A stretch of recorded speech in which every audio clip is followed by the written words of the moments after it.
Welcome back, Hard Forkers. As you know, we are very excited about the Nine Chronicles Play to Earn game, and really pleased to welcome a key member and founder along today. Welcome, Kija. Good to see you.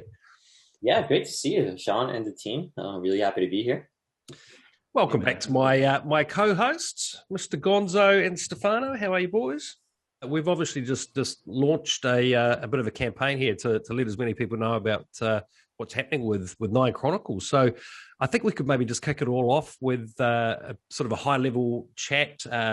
Who you are, Kija, who's involved, how it's got to where it's at now, where it's going. So tell us a bit about it all. Yeah, happy to do that. So first, thanks for inviting me. I'm Kijun So, the CEO and co-founder of Planetarium. So we started our company in around 2018, and now our team is about 25 people with also extended members of the team from around the globe, but we're mostly located in Seoul right now. And we are building Nine Chronicles, which is a decentralized role-playing game network. So it's a game network that's also powered by the player community. What's kind of interesting about Nine Chronicles and what we're building is that the entire game network is decentralized. So there are no servers. Every gameplay is saved on the blockchain. Kind of when you think of Bitcoin or even BitTorrent from days of old, or I don't know, still current. People actually connect to each other to power this network of data. And we actually wanted the entire role-playing game world to function on top of a P2P network, so that even without us, without the game company, the network and the game can be still operational, and the game is free for users to mod and play and do all sorts of crazy things that we know gamers love to do. And we're still in the super early phase. We're in the early access phase, but we have 10,000 players on Discord channels. And they've created over 300,000 NFTs on this network, and we have Ubisoft as a partner and a node operator. So that's really cool. We're super technical. We're scaling quickly, but kind of still in the early phase. So super happy to join with Hard Forking to actually build this community together. It's stoked to have you guys. Yeah, absolutely. So maybe tell us a little bit more for people that aren't so familiar with decentralization and gaming. Why is that important for you here? Yeah, no, it's a good question. It's important because I'm a nerd and we're nerds, and I'm also a programmer. So, coming from my background, I used to work at a large game company, Nexon, and also played through my old days on World of Warcraft and these games. And I've always wondered, why are MMORPGs unmoddable? Because, I've played a bunch of modded games. I starting from Dota, I've seen through its transition to what it is now with League of Legends and Dota, and, Minecraft with all the modding activities happening and every creativity that's been, going on in the community. But for I was gonna say century, but probably not a century, for decades, MMO games have just been this solid black box where you get what you get, and some players go all the way and try to actually decrypt the network and try to make their own private servers, and then the company comes and shut you down. I think a really fun example is when Blizzard introduced Cataclysm. Some people said, hey, I want to stay in the old phases of the game. So they actually formed a server called Nostalgius, which was a private server and had close to 1 million people sign up with hundreds of thousands of actives. And then Blizzard, saw that it was successful, but obviously it's not making money for them. So they sued and got shut it off, and then they released Warcraft Classic and World of Warcraft Classic. And I think from our angle, we always wanted this game community, because MMO is a game community, community of gamers coming together to build a virtual network, but we wanted that network to be owned by people. So that was my pet dream from earlier days when I was playing these games, when I wanted to change things. And then, when blockchain technology came along, and when I was like reading about Ethereum, I was like, this would be super cool if we could actually make an entire game that is decentralized and open source so that people can come in and edit. And that was kind of when our company got started, and this slowly formed into Nine Chronicles, which is the open source RPG, fully decentralized. I don't actually know if there's anything like this, but we've been going at it for almost last 3 years. So yeah. You mentioned some other games there. I think was it World of Warcraft where some players actually sort of forked that software and created another version, but the company ultimately came and sued them and shut all that down. So what I'm hearing here is you're really trying to create something that is truly community owned. I mean, you can fork your own version and make your own game here. I mean, this is really quite amazing. It's great to be involved with you guys right at the get go here. We're super excited about that. Yeah, I'm also happy to be involved with a community that actually understands this, because like this is idealistic stuff, and we sometimes people are against idealistic communities. Big changes, right? That's the biggest thing. Yeah, like how are you gonna make money? How is data going to operate? Stuff like that. Yeah. You worked for like a giant video game studio, right? I've worked for a couple. I've also worked for giant media businesses, right? Those guys don't want it to change. They're making way too much money, right? And there's no way they want to start giving that out to all the players, right? It's like, well, we got a nice system here. Let's not break it up and let everybody else have a piece of the pie. So it's the same thing with money, the same thing with video games. Like the models are changing, and it's kind of adapt or die. Yeah, absolutely. And I think we're going to have something here. Absolutely. Let's dig into the model. Can you tell us a bit about the tokenomics and how it all works? Yeah. So actually, the token economics of Nine Chronicles is currently divided into 4 halves. So not 4 halves, 4 quarters, I guess. And actually, the half of the economics actually goes directly to the users. So the network itself is currently a POW network where players connect to each other to make basically like a Bitcoin network or an Ethereum network. And they can actually mine the base currency of the game, which is Nine Chronicles Gold. So miners actually earn that base currency while they produce blocks. So we have this like perpetual network that's going because the miners want to earn NCG, and so they're dedicating their computer resource into it. But while that's actually happening, the same amount is getting actually deposited into content creation pool, where developers, not us, developers outside the community can come in and say, hey, like I want to build this. Can you give us a grant around this? And we already have issued quite significant grants for like the Explorer stuff or Discord extensions, things like that. So they, like the miners, they come and build stuff and they earn NCG that they can either use to fund themselves or actually use that to play games. A lot of people are doing that. And then the other half, we've sold a portion of it as an activation or to develop, we like feed our team to make the software. And then we're setting up a foundation around the rest of the, when you think of this as 4 quadrant, we have another foundation that's, taking the quarter of the entire token economy. So in terms of the distribution, that's that. But in terms of actual token, the economics around the circulation, I think it's interesting where we have this setup where players come in to craft items and then to sell that, to trade that, and then to get stronger. And we have a decentralized market actually set inside the game so that players can come and trade items. And we're setting up multiple ways for people to, organize and fight each other and to basically reward themselves by, getting stronger in the game and to effectively work as a trader within the market. So, the token economy is shaped in where you can earn from trading, but you can also earn by growing stronger. You can also earn by developing content. We think that everyone who is playing or developing the game is part of this whole protocol economy. So we're still in the early stages, but we want to provide every single way for everyone involved in the ecosystem to be rewarded with tokens from the game.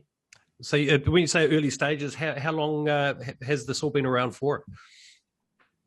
We say early stage because, we have long ways to go. But so the company was founded in 2018, so almost 3 years. But like Nine Chronicle, the project itself got really started in 2019. So that's when we had our first beta test, and that's when we applied to Ubisoft. The team from Ubisoft actually reached out to us and said, "Hey, you're building something cool. Would you like to apply for the Entrepreneurs Lab, where we get to actually work with Ubisoft on nuances of decentralization?" So that's in 2019. That's when we actually joined the partnership, and then in 2020, that's when we actually launched the mainnet. So, we launched the mainnet in latter half of 2020. So the mainnet's been around for about 6 months.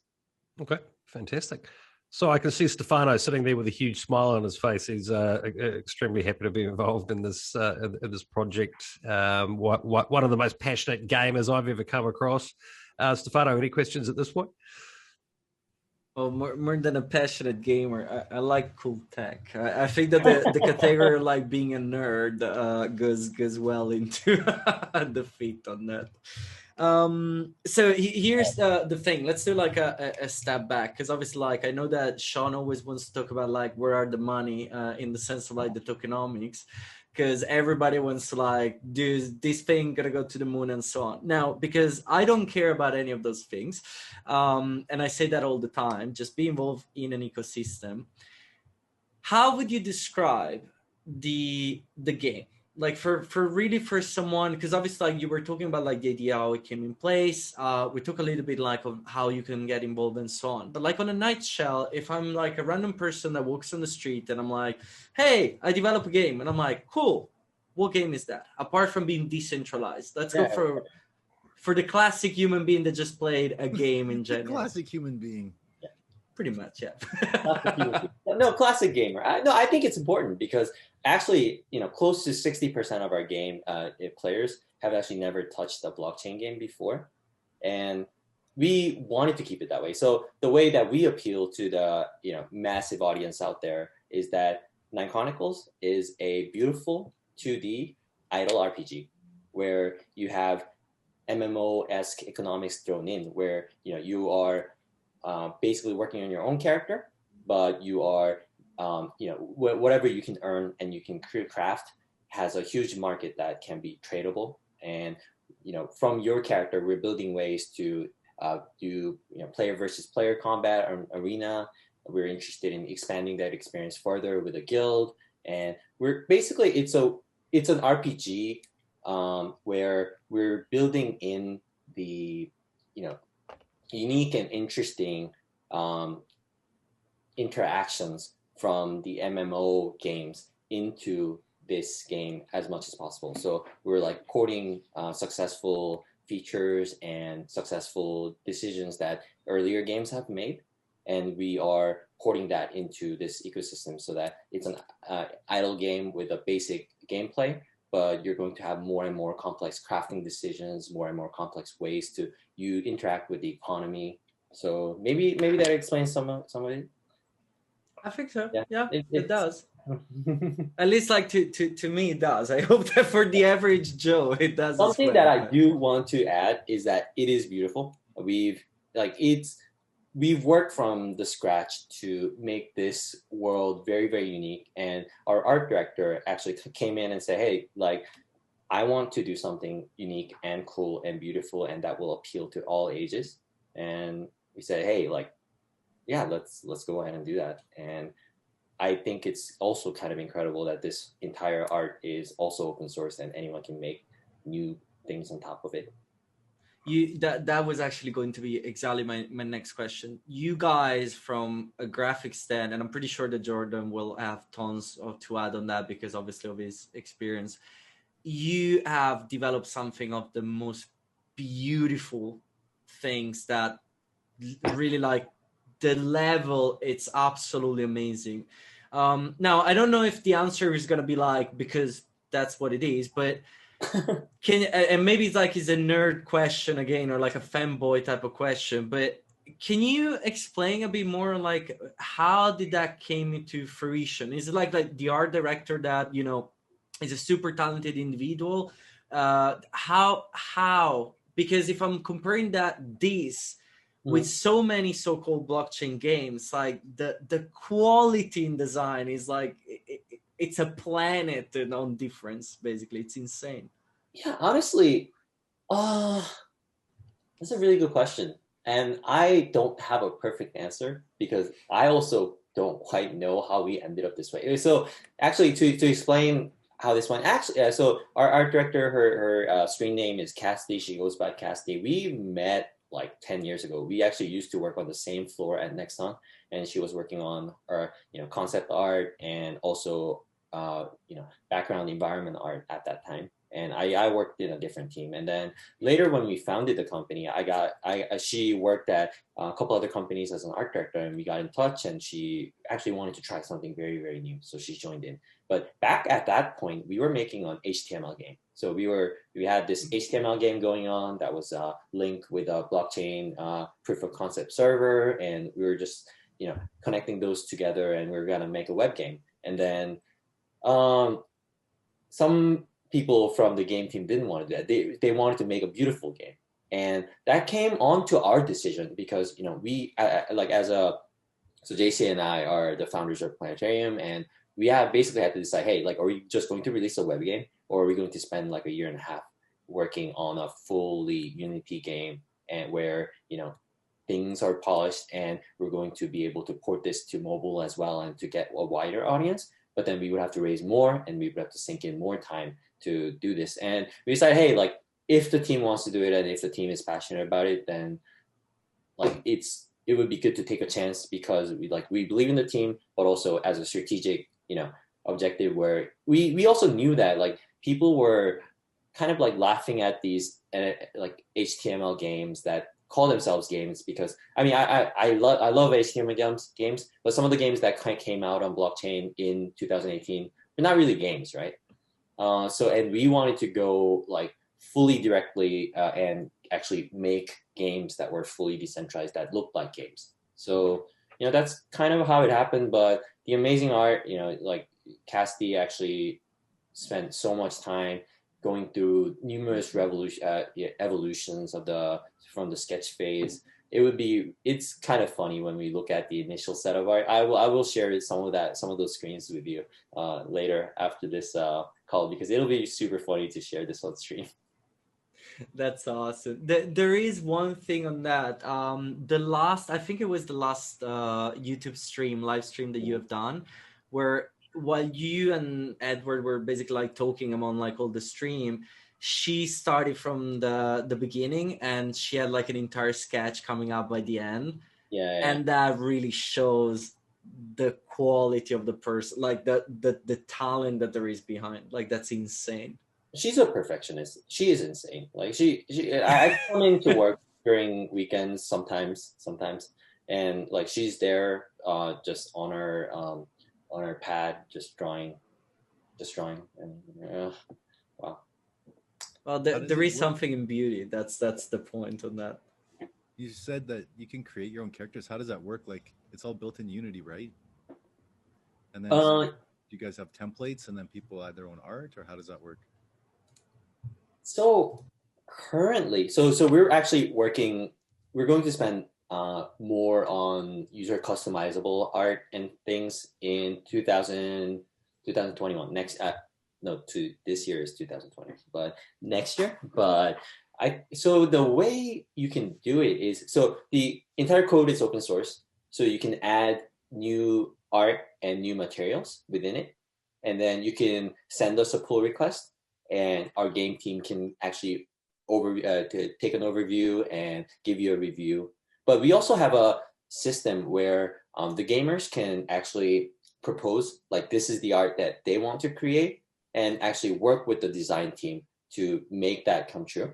So there are two ways. One is to just say, hey, like, I'm going to draw this, I'm going to add this, and I'm gonna add this data, and I'm gonna send you guys a pull request on GitHub, and you guys can actually distribute that. That's super cool. But for people who want to start from the concept stage and to work on it so that it fits the overall theme of the game, then just come and talk to us, and we basically have a program for that direction.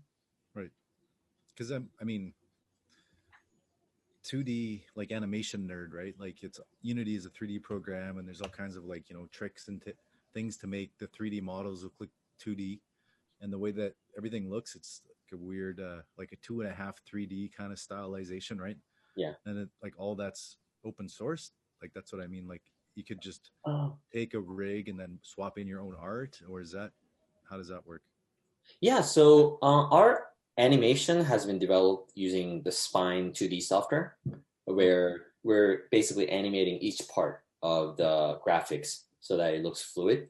I mean that stuff is also open source, so you can just like open it up on Spine 2D, change some graphics, and then just fiddle it around. That's yeah. So it's like a puppet, right? And then you just swap out the art. Yeah, exactly. Interesting. Cool. So I asked you how long it had been around for. I mean, it's super exciting to be involved so early with you guys. I guess a question I've been wanting to ask you is, where do you see it in a couple of years? Yeah. It's a really good question. Basically, we want the game community to be able to contribute ideas, but also contribute some of the implementation. And we basically want this to be a network where people with amazing ideas can come in and build new RPG gameplay on top of it. So that's what we want the network to be. We don't want it to be a closed off idle gameplay network. We want it to be an open source, decentralized network where if you have a great game idea, you can pull a team member together from the team and get started on that. We already have for Ethereum, you have like EIPs, Ethereum Improvement Proposal. You have like BIPs for Bitcoin, PIPs for Python.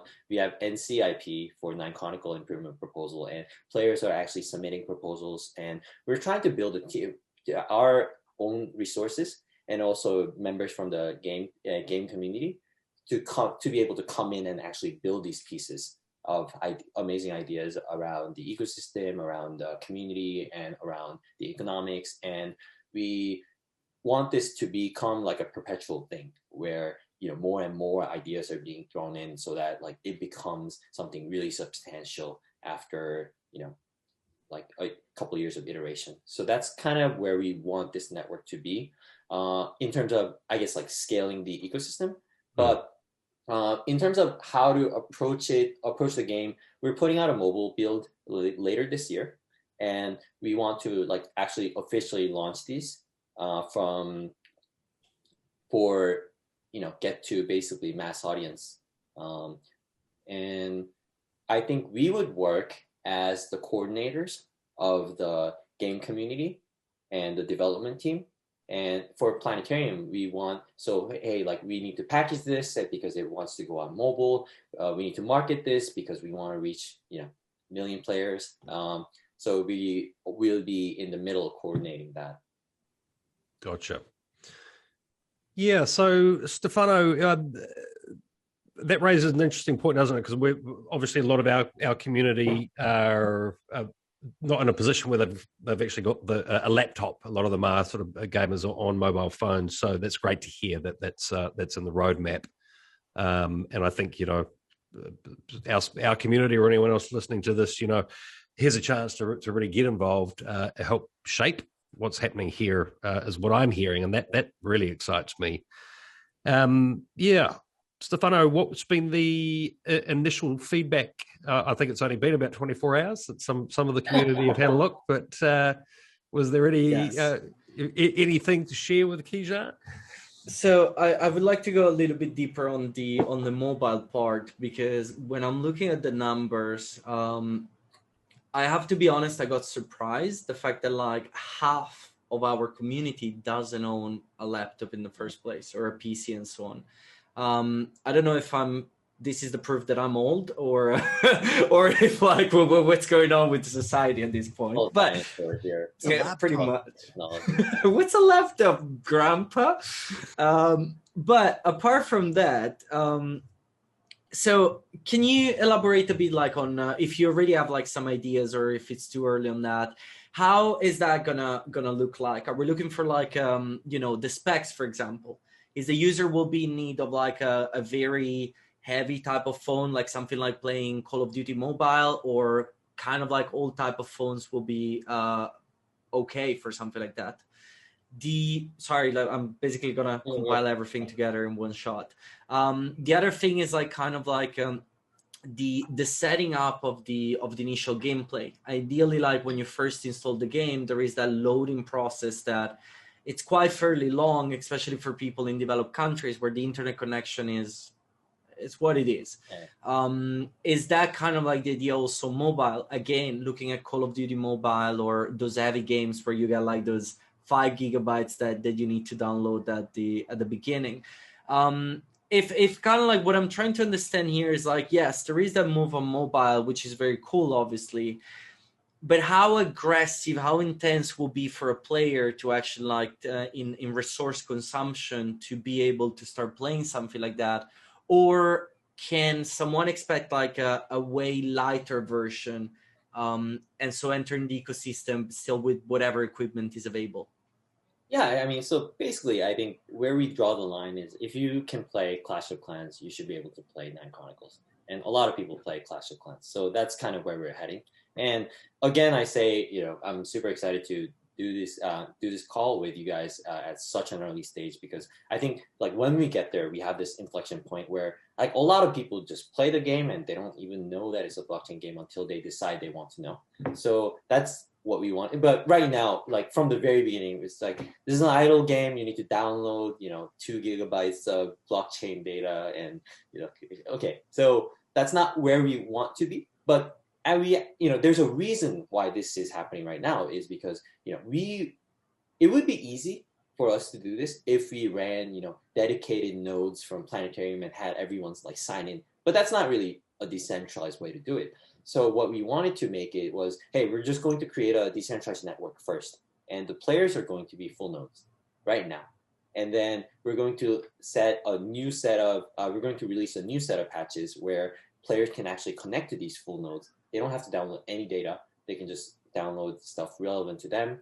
And, when that happens, basically on your mobile phone, like you should be able to install Play right away because you're connecting to one of these nodes. And we can help to orchestrate that. But right now, obviously, like this is also why you can also mine from your node, because you are dedicating all those internet bandwidth resources. But we are planning to to solve this problem by the end of this year. So if you're in it now, then you're early. If you're in it then, you will still be early, but maybe a little later than the earliest folks. The node part, would that be only for the mobile folks, or it would be also like for the people on desktop? Yeah, for desktop too. And I think before the stream, you discussed a little bit about the idle gameplay and how it might be drag for a lot of users. But it's also because right now, the load time is insanely slow for gamers, and we thank our dedicated user base for playing. But also we're on that phase where we're right now on a proof of work network, but we are going to migrate to a proof of stake network. And when that happens, you get your result in 1 or 2 seconds, because like obviously like on a mobile phone, you're not going to pop it up and wait for 20 seconds. Because mining on a mobile CPU. I mean, that could be interesting when we can get a good tool going, but no. Elon Musk and the Pope will play the game as well when you go proof of stake. You can charge your phone with like solar panel put like out of the window. I don't know what's happening with Elon Musk, but And the Pope as well. If he wants to give us a plug about NCG, then I'm happy. So one thing actually, like on plug on that, because that is like one of the very, very important things that I believe. Obviously, once there is the migration on POS, by the way, for anybody listening, if you know how POS works, you also know what it means for the future of holding a specific token. Just for the people interested in the tokenomics, by the way. But so with that migration on POS, we can expect to like the reorg are going to be dropped, obviously, the reorg that we have now. Once again, if you don't play the game, you will understand exactly where these pain points are, because like they're there, unfortunately. The loading time will be much easier because there is no competition on the POW to gain the block at that point. Now, that's kind of like an enormous issue already. I want to go on the other one, which is more like on the style at that point. I know some people like games that are like active because they want to put like their own skills and so on. And if I'm looking at like an autoplay type of set, you always have that part where like your abilities are kind of like limited compared to the time frame that you're actually playing the game. That is obviously a decision. It's a style, it's a genre, it's a gameplay on its own. What would you say to the people that kind of like dislike this type of thing? Obviously, everybody has their own like taste and so on, which is totally fine. But how would you explain that decision? How would you make that in a way that it shows that this is actually a good thing? Not everything needs to be the same copy and paste of the same game, basically. Right. So something interesting is that incremental game is a genre, and it's becoming kind of more and more popular with the advent of smartphones. You're not like really mashing buttons all that much, so it's hard to create a game that will appeal to everyone. But from our standpoint, we wanted a game that anyone can pick up and play.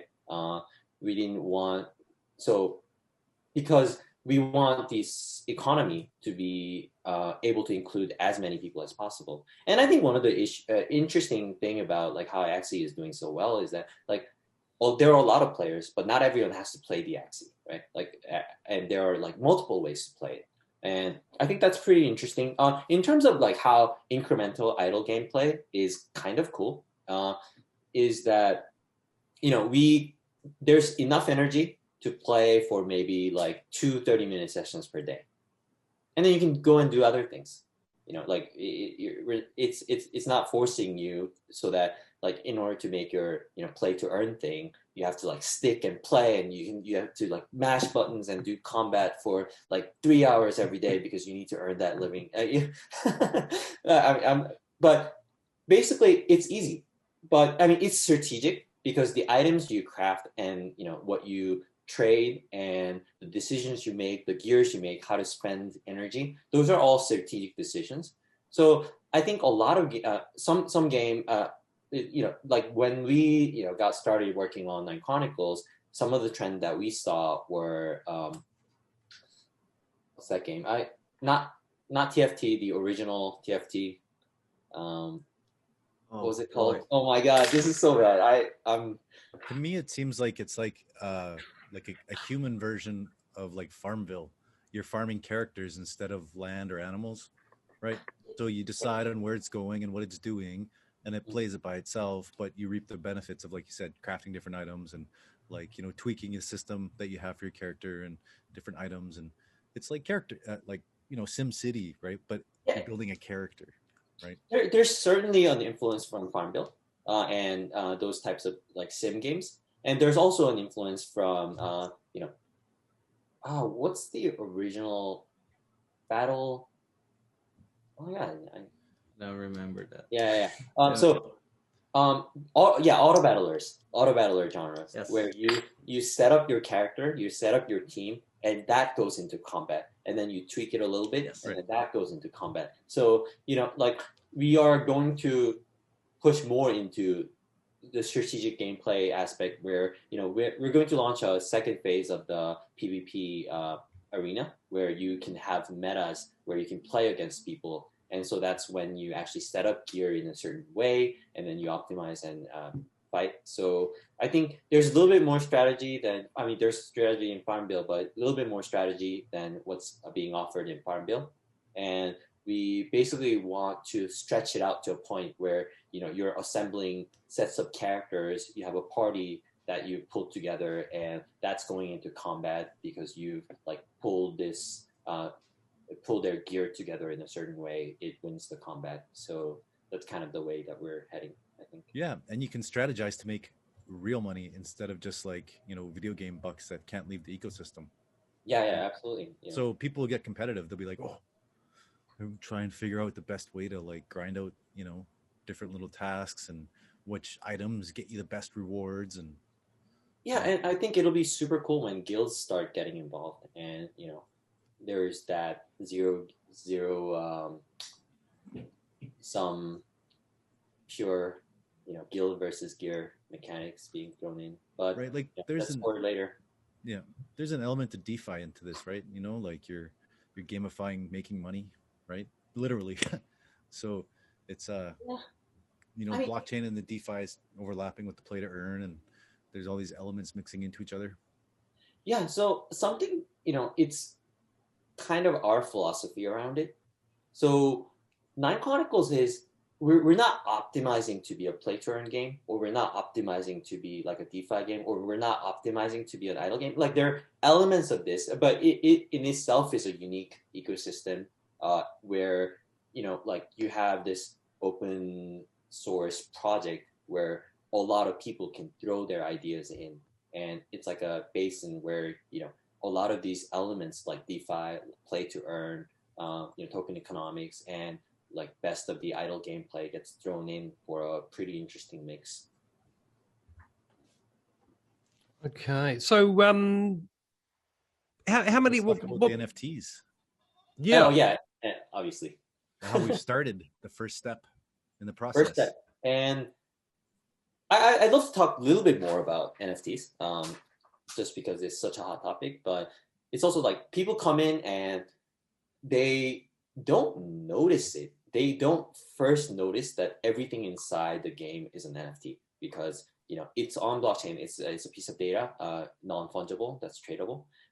And they've created over 300,000 of them, which is also kind of cool. But we actually want this to matter a bit more. I think what's been happening with recent NFTs is that, you know, like, why are they unique?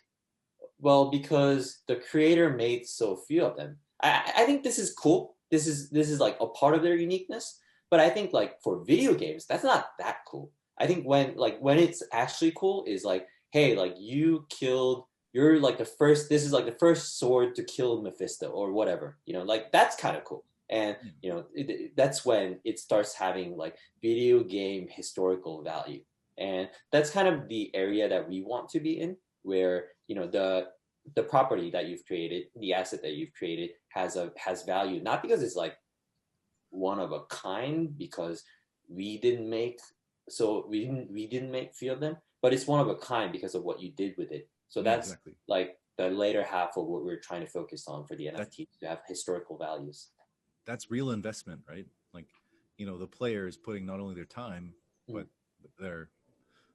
time is money, right? Really, honestly. Yeah. Like that's the whole Michael Saylor argument. So if you're investing your time into the game, you know, and you're going to be able to make NFTs that correspond with that. So if Stefano's at level 398,006,002.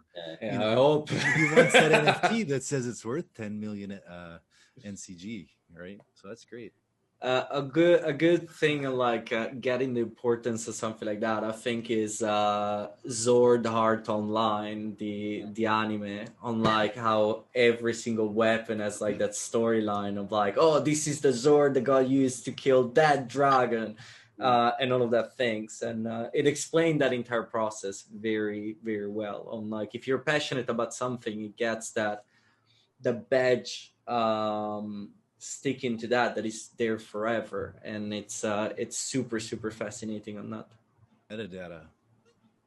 Yeah, I think it's a part of the uniqueness that we're interested in. So like, it's not more unique because it only has 3,000 copies versus like 4,000 copies, but it is actually unique because it's Like the only one. Custom one of a kind, not one of a kind limited run. Right. Because there's a difference, like one of a kind custom is much different than one of a kind manufactured limited supply. Just don't want to make more. We want to drive up the value. Question on that, because I remember asking Geo about XC, obviously. And so this is your turn on that. Did you complete all 200 stages of Nine Chronicles? God damn it! I'm stuck on like 180 right now. Stefano's higher. I'm at 183. I'm stuck at 183. Yeah. We just looked at that today, and I was asking him how long it takes. Said, oh yeah. Well, once you a level, it looks deceptively simple, but it is not. Like the progression is not a linear progression at all, and you have to do some really interesting trading between like how to spend your energy and how to actually trade and what to buy, because like it's designed in a pretty it's designed stepwise with some interesting stepwise function. To give an idea to like anybody listening, one of our member in the community downloaded the game yesterday night. So we're talking about like 20 hours ago. And in that session, he managed to arrive on level 21 or 25, something like that. Well, now that I'm at level 193, it's probably going to take me a month to actually go up on another level, or even more at this point. I don't know. No, that... there are I get 1 XP per run. Well, now I'm at 0. If you don't like it, you can hard fork it and make your own version. Easier. It's too difficult. You'll be at level 200 tomorrow. Stefano God mod.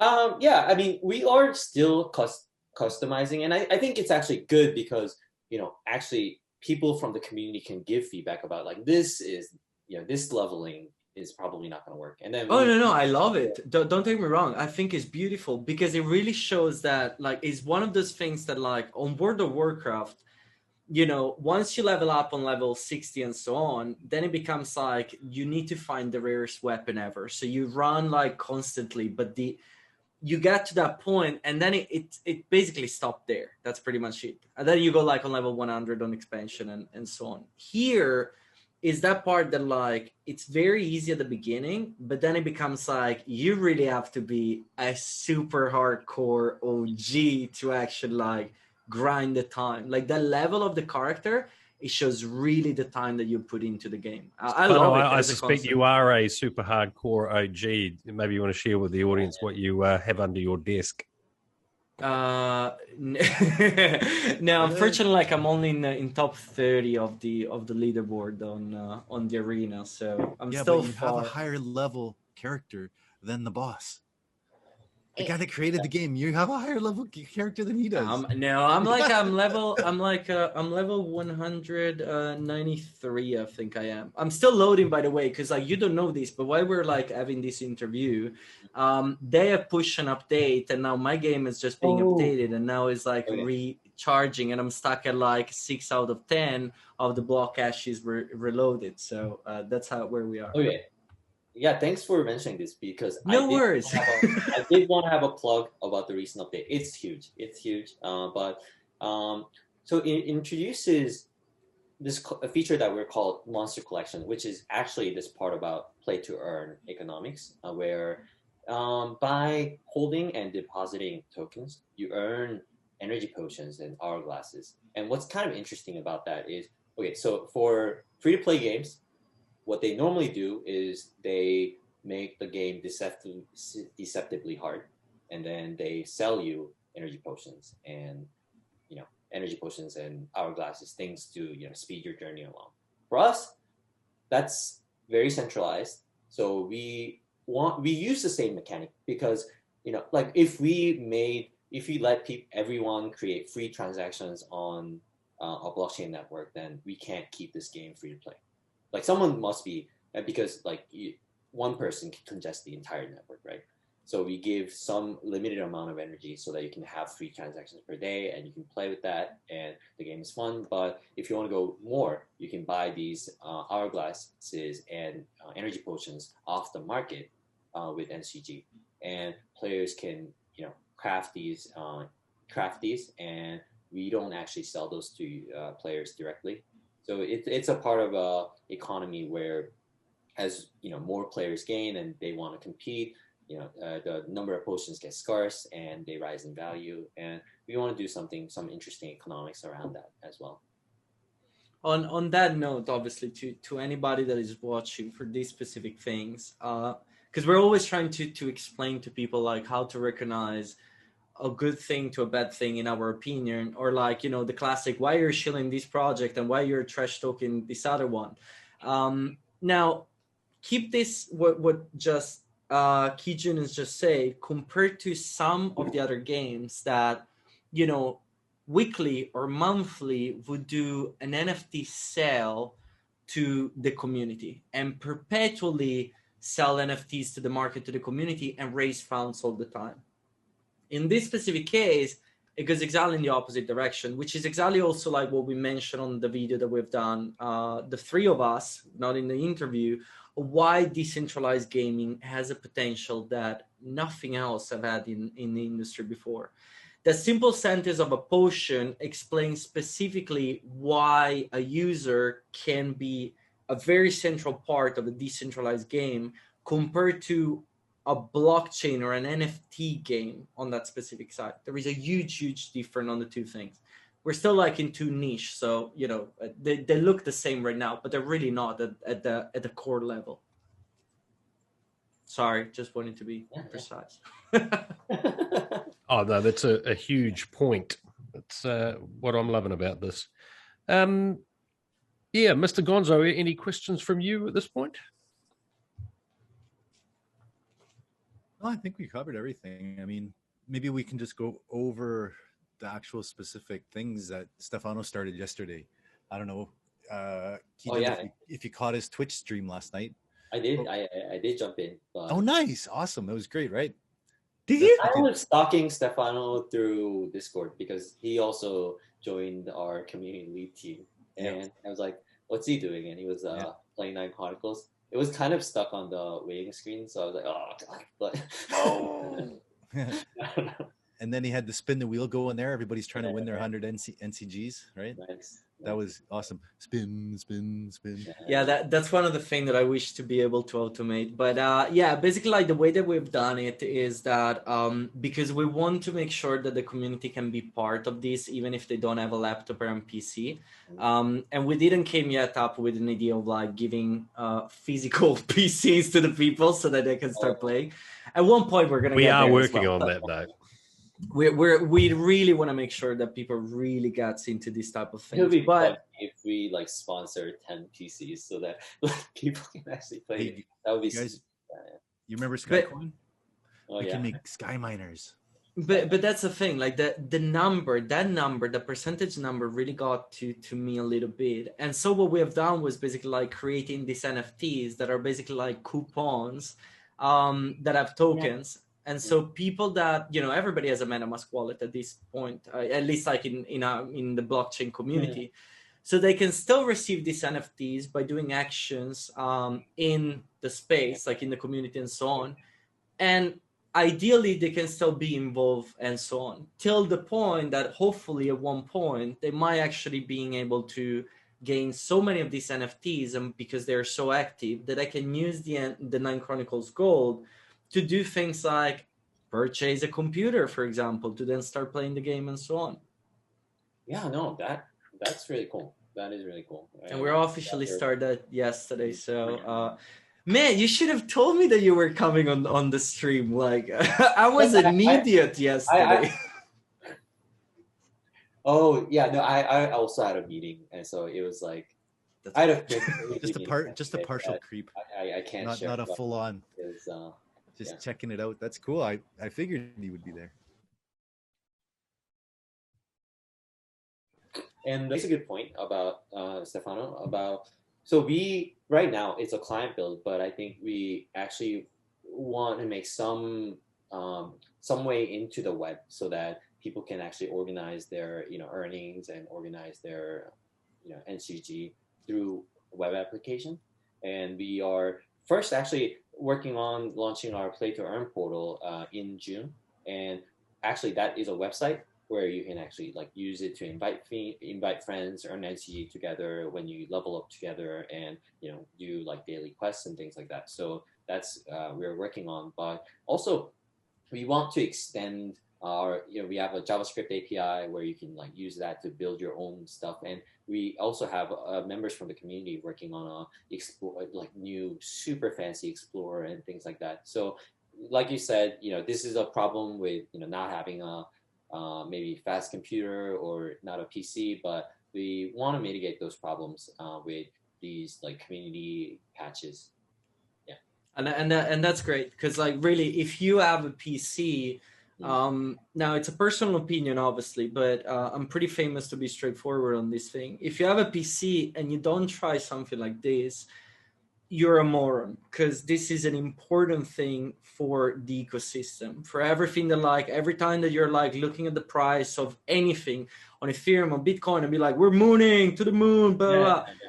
These applications like this are what makes that possible. If the Pope goes on Twitter and talks about the problems of like the energy consumption and so on, is because there is a layer of people that are building things. And so if you own a PC and you don't try a game like this, it's on you. It's really on you. But we obviously that are in the space, we need to think about the people that cannot. And that's why there is that conversation about like, thinking about like how we can make it easier for people that don't have a PC. And so the fact that you guys are developing a mobile version by the end of the year, that's great. A web portal for the Play to Earn to be together, to like do that, the guild, or not even that guild, but that community type of thing.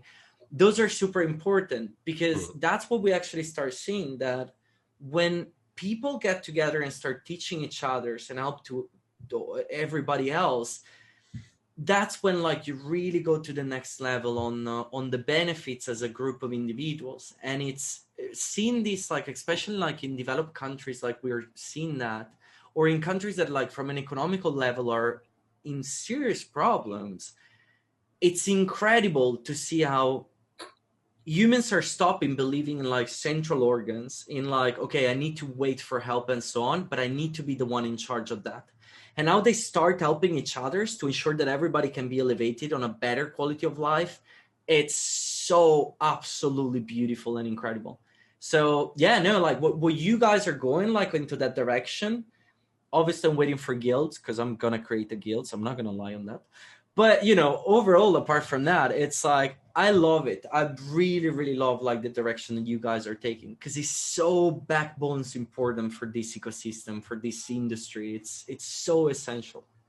Yeah, no, thanks. And if anyone is watching, like we want to have more community developers, because we have built a really strong team and we're hiring more and more, but we also have amazing community members, community developers who are working on this together. So we want to develop programs for you. We want to develop grants for you, so that like all these things that we talked about today can be created, and then can be created faster than us just working on it. So yeah. What would be the easiest way if someone wants to get in contact? What would they have to do? Yeah, just roll into our Discord and say like, hey, I want to join. Like, I want to make stuff, and I can also share you a link where we have a community grant with our community grant program, so that you can say, hey, like I want to integrate this wallet with Nine Chronicles. Then like we will give you some grant. Mix. It can be a mix. It can be full NCG. Actually, yeah, we've offered NCG and fiat mixed in, but like everyone who's in the community seems to just choose NCG over, and it paid out well for them.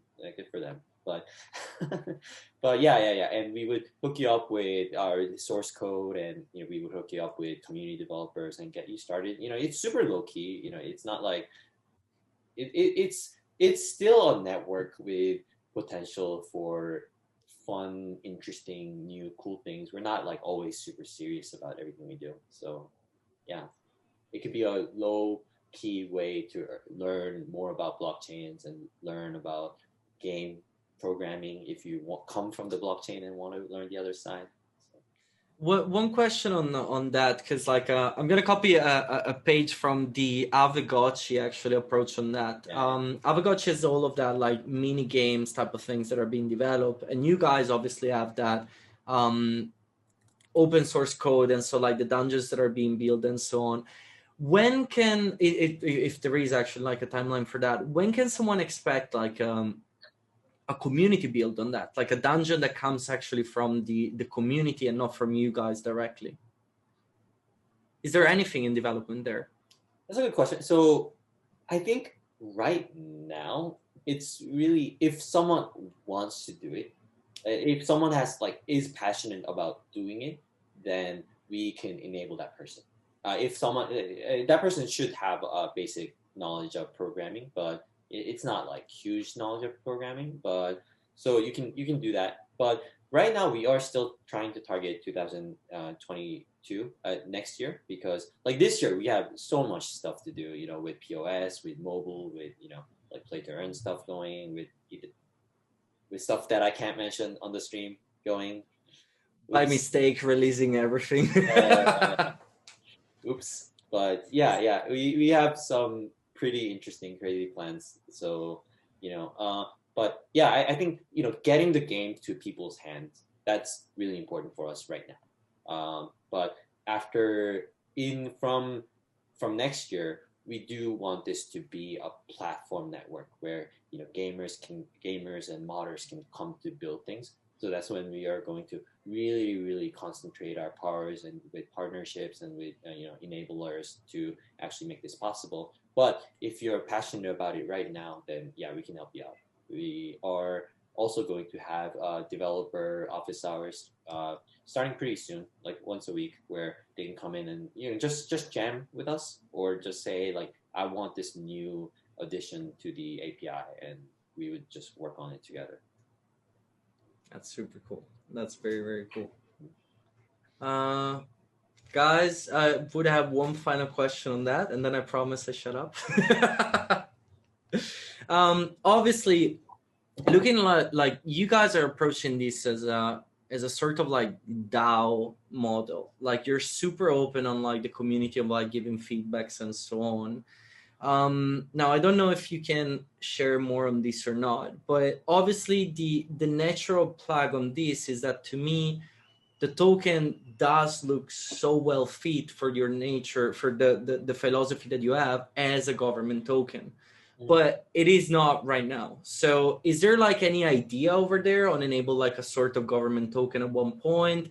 Is that like not what you guys want because you want to keep it like as free and open as possible? Any comments on that? Yeah, I mean, we designed NCG to also be a governance token. And, I think a lot of changes will start happening when the POS network launches, because you will be staking and you will be voting. And obviously we don't want to update, a patch because we created it, so there's going to be governance stuff thrown in for sure. I think what's kind of interesting about this, the community that's building right now, is that we design stuff together with the community, and especially community leads give us free ideas and we go and implement it back. So it's a very open conversation there, and it's open conversation regardless of whether we have voting mechanism. Hey, I'm gonna vote and make sure over 50%. You go and implement it. So it's more conversational at this point, because we want there to be trust between the people before we build out all those features for voting. But yeah, I think that is the way we want it to be. And something interesting about Nine Chronicle, the token distribution, the mining and the content creation model, is that it follows Bitcoin actually. So where it halves every 4 years. So if you're mining, you want to mine now. But anyway, so it halves every 4 years. So we want this. We really are trying to shape this to be a perpetual network where my son or my daughter can come in and play. Eventually, if I do ever get married. So and steal all your tokens while they're doing that. I'd be like, bag already done. That would be a part of my inheritance, maybe.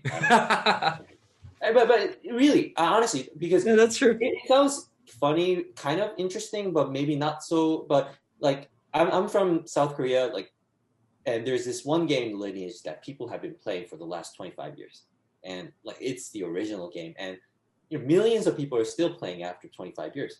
It's so true. like it's certainly possible, and I think we definitely do want to get there. It is cool if you get to the point of like really building an ecosystem where like it becomes, with the expansions and everything, and there is that mechanics, so like the tokenomics involved, the play to like all of that, potentially it is something that can create really a dynasty in terms of like games and style and models. Like you can have like, Pokemon is probably like the biggest example that I can think about, but Super Mario is another one.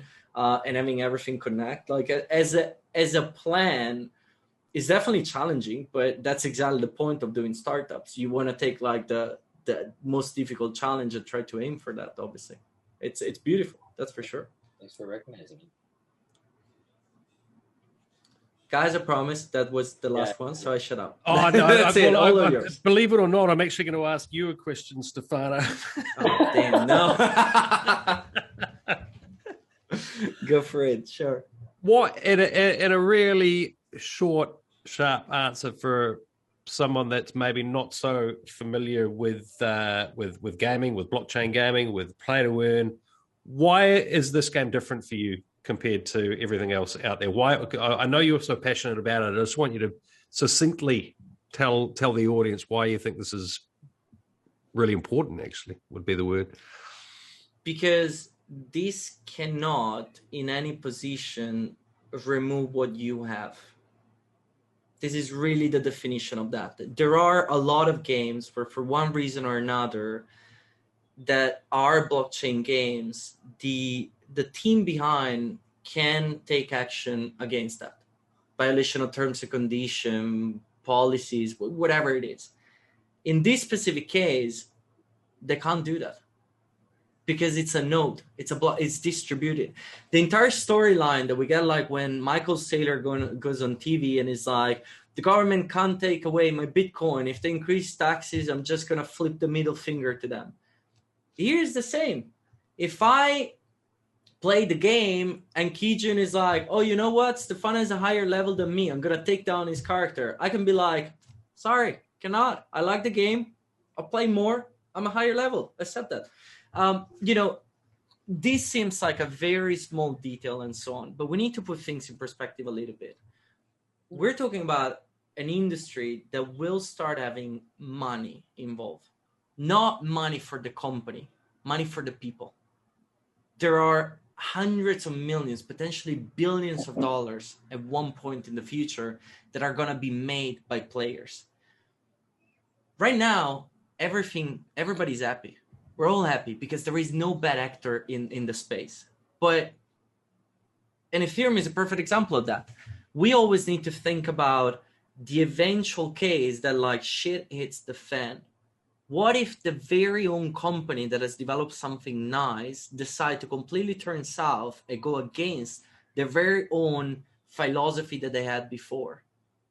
Building something fully decentralized and distributed means that cannot happen. Yeah, I think some interesting, I totally agree with you. One thing, so for example, if we said, hey, we're going to release a patch and this is going to like screw up all the things that you enjoyed about the game, like players can just fork and just start something new. And like, it's dangerous for us. And, game companies come and ask like, why do you want that? Why do you want to give that? Oh, for sure. Like, don't you want to monetize? Don't you want to? But I think we believe in this greater will that, we are more vigilant when there are watchers, right? And, when our community is watching, if we're doing the right thing or not. And if we don't do the right thing, they can flip over, and that's a really good incentives for us. And also it's a really good incentives for us to like listen to the players and actually build what they want, because otherwise they can just screw screw us and say, hey, like we just want to start forking, start new network. We all want to start forking. Yeah. That will be interesting. So, like it's interesting for us, and it is also existential. I didn't know how existential hard forking was until we started making games and started getting questions. But it's this type of really raw biological evolution where like you might be competing against your own descendant.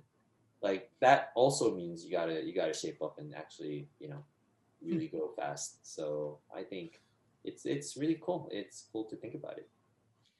There is one thing that like in one of the live stream, one thing is that like I love the fact that like the community is always throw to you like even tough questions, and you guys always take them like on the chin, like champ. Is really like super transparent.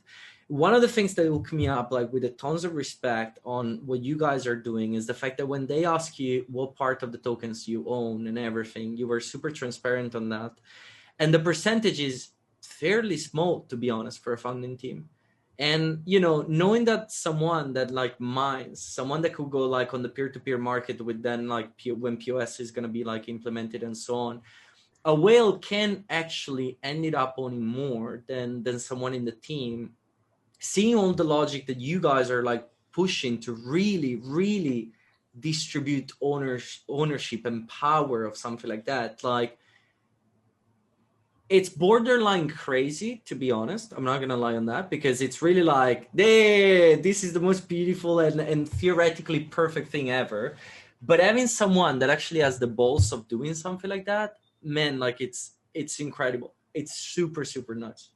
It is really interesting part of our founding team's dynamics. So something about our founding team, we've known each other for like 10 years or actually longer. So JC and I, founders, we met back in 2009-ish, and we lived together, and we also made software on the side, but also we had a group of people who are doing open source development on the side. So open source development has been our core culture from the very beginning, because our like CTO comes from that group, and our like lead blockchain developer comes from that group. And the thing about open source is that it's open. Like it's like you don't do bullshit things to make money. Like you know how transparency and how openness, like when you get that going, after a certain point, you get this like super high trajectory, because like people can actually build their dream software on top of your stuff.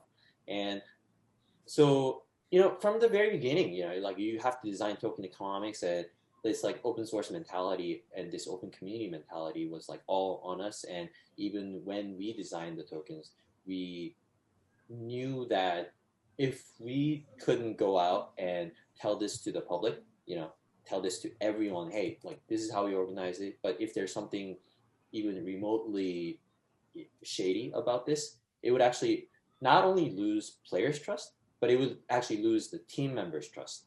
And we actually didn't want to do that, because they're friends. Like I've known them for 10 years, and and we've like lived together, built shit together. So I think as a team and as a leader, we are super vigilant about token economic stuff, because otherwise, like our exceptional team members would lose trust in the team, and maybe look for other opportunities. We don't want that.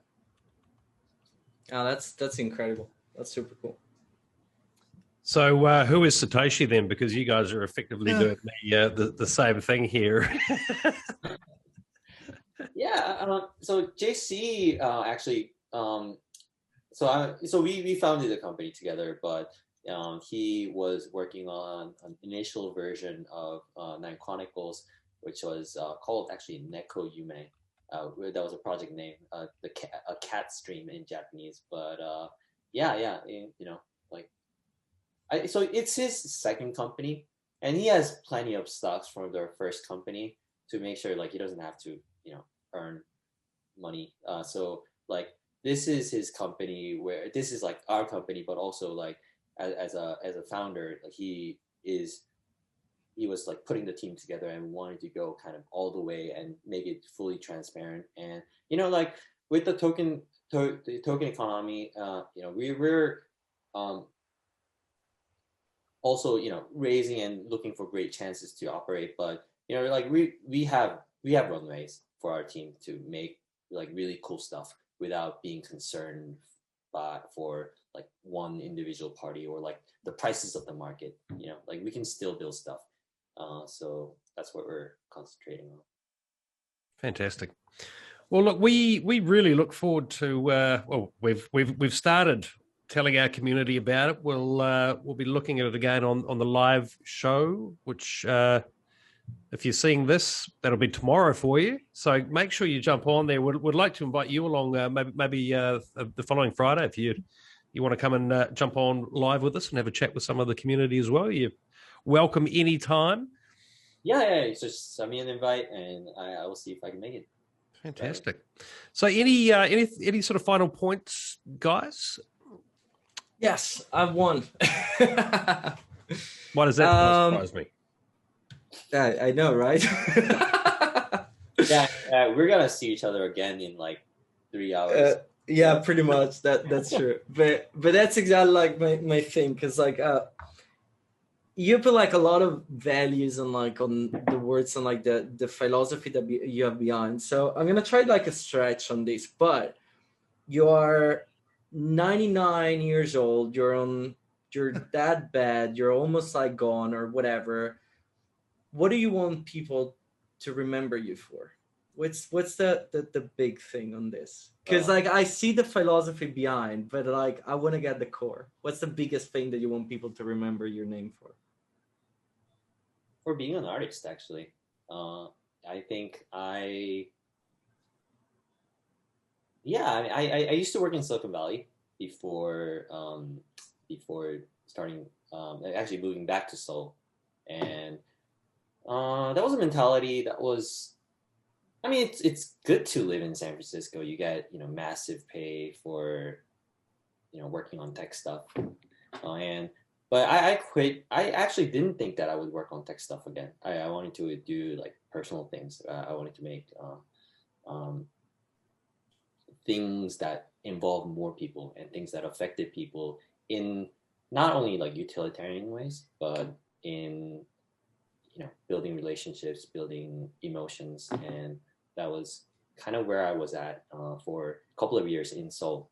I mean, I couldn't afford to pay my San Francisco rent anymore, so I moved back to my parents' place and did that. So I think it was kind of crazy for me to start a company again, because like I'd left that, but I think this is a different type of company, and this is not only my company, but it's an ecosystem. It's like a gathering of people that we're building together. So if I could affect that gathering in not only like utilitarian ways, like, oh, you're gonna make so much money, but because like, hey, we've built some cool things and we've had some really interesting memories, and look where this is. I think that would be really cool. Good. Yeah. Very good answer. Like founding a foundation. Yeah. Right. Yeah. Fantastic. Okay. Excellent. I'm sure our community is very excited to try it out. So get in there, people. The links are below. Jump into Discord. Links for the Nine Chronicles Discord and ours are there. We're here to answer your questions, help you get started. Last question from you, Mr. Gonzo, or have we covered everything? I think we're good. Yep. Excited to get going. Absolutely. So we'll be bringing your content on Nine Chronicles on the regular. So thanks for watching, everyone. And most importantly, thank you very much, Kijan, for joining us today. We've really enjoyed talking with you, and we look forward to building this community together. Yeah. Thank you for the talk, and really looking forward to it. Yeah. Thanks. Okay. Thanks, everyone. Fantastic. Awesome. Thank you, everybody. See you all soon.